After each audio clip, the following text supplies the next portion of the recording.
വിശുദ്ധി കൂടാതെ ദൈവത്തെ പ്രസാദിപ്പിക്കുക സാധ്യമല്ല. ഹൃദയശുദ്ധിയുള്ളവർ ദൈവത്തെ കാണും. ഈ നോമ്പുകാലം ദൈവത്തെ കാണുവാൻ, വിശുദ്ധിയിൽ ജീവിക്കുവാൻ നാം ഓരോരുത്തരും പരിശ്രമിക്കുകയാണെങ്കിൽ എന്താണ് വിശുദ്ധി?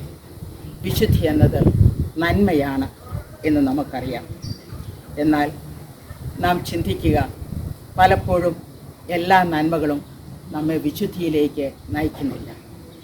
ഒരു തെറ്റ് ഒരു ശരിയും തമ്മിൽ വരുമ്പോൾ നാം ശരി തിരഞ്ഞെടുക്കും സംശയമന്യേ. എന്നാൽ ഒരു നന്മയും ഒരു ദൈവഹിതവും ഒന്നിച്ചു വന്നാൽ നാം ദൈവഹിതം തിരഞ്ഞെടുക്കാറുണ്ടോ? അല്ലെങ്കിൽ ഏതെങ്കിലും ഒരു നന്മ കിട്ടുമ്പോൾ അത് ദൈവഹിതമാണോ എന്ന് നാം ചിന്തിക്കാറുണ്ടോ? പലപ്പോഴും നന്മയെല്ലാം ദൈവഹിതമെന്നാണ് നമ്മുടെ ധാരണ. എന്നാൽ അത് ശരിയല്ല. എല്ലാ നന്മകളും ദൈവഹിതമല്ല. എന്നാൽ ദൈവഹിതമെല്ലാം നന്മകളാണ്. ഇതിനുദാഹരണം വിശുദ്ധ ഗ്രന്ഥത്തിൽ നമുക്ക് കാണാൻ സാധിക്കും. സാമുവേലിൻ്റെ 1-ാം ഗ്രന്ഥം 15-ാം അധ്യായത്തിൽ ആദ്യ രാജാവായ സാവൂളിനെ കുറിച്ച് സംസാരിക്കുന്നുണ്ട്. സാവൂള് യുദ്ധം ചെയ്ത് തിരിച്ചു വരുമ്പോൾ അത് മുഴുവൻ നശിപ്പിക്കണമെന്ന് ദൈവം പറഞ്ഞുവെങ്കിലും ദൈവത്തിന് ബലിയർപ്പിക്കുന്നതിന് വേണ്ടി അതിലെ നല്ല ആടുകളെയും മറ്റും ശേഖരിച്ച് സാവൂൾ തിരിച്ചു വരുന്നുണ്ട്. പ്രവാചകനായ സാമുവേൽ സാവൂളിനെ കണ്ടിട്ട് പറയുന്നുണ്ട്, നീ ചെയ്തത് തെറ്റാണ്, കാരണം അനുസരണം ബലിയേക്കാൾ ശ്രേഷ്ഠമാണ് എന്ന്. അതുപോലെ തന്നെ മർത്താ മറിയം സഹോദരങ്ങളുടെ ഭവനത്തിലേക്ക് ഈശോ ചെല്ലുമ്പോൾ വളരെ സ്നേഹത്തോടെ മർത്ത ഈശോയെ സ്വീകരിക്കുകയും ഈശോയ്ക്ക് വേണ്ടി ജോലികൾ ചെയ്യുകയും ചെയ്യുന്നു. എന്നാൽ ഈശോ മറിയത്തെയാണ് സാക്ഷിക്കുന്നത്. കാരണം ഈശോ ഇഷ്ടപ്പെട്ടത് മറിയത്തിൻ്റെ പ്രവർത്തനമാണ്.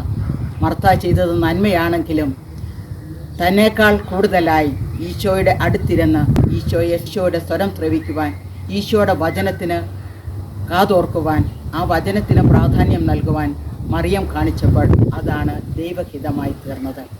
നമ്മുടെ ജീവിതത്തിലും പലപ്പോഴും നന്മ തിരഞ്ഞെടുക്കുമ്പോൾ നാം ചിന്തിക്കണം, ഇത് ദൈവഹിതമാണോ അല്ലയോ എന്ന്. ദൈവഹിതമായത് മാത്രമേ നിലനിൽക്കുകയുള്ളൂ. കുരിശിൽ കിടന്നപ്പോൾ ഈശോയോട് അവിടെ നിന്നിരുന്നവർ പറഞ്ഞു, നീ താഴേക്ക് ഇറങ്ങി വരിക, അപ്പോൾ ഞങ്ങൾ നിന്നിൽ വിശ്വസിക്കാമെന്ന്. ഈശോ ഒരു പക്ഷേ താഴേക്ക് ഇറങ്ങി വന്നിരുന്നുവെങ്കിൽ അവിടെ നിന്നിരുന്നവർ വിശ്വസിക്കുമായിരുന്നു.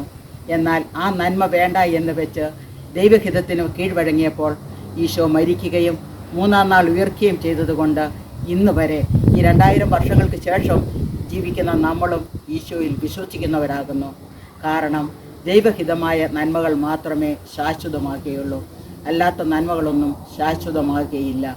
അതുകൊണ്ട് നമ്മളുടെ ജീവിതത്തിൽ ദൈവഹിതം കണ്ടെത്തുവാനും ദൈവഹിതത്തിനനുസരിച്ച് പരിശ്രമിക്കുവാനും നമുക്ക് ശ്രമിക്കാം. അനുദിനം നാം പ്രാർത്ഥിക്കാറുണ്ട്, അങ്ങയുടെ ഇഷ്ടം സ്വർഗത്തിലെ പോലെ ഭൂമിയിലുമാകണമേ എന്ന്.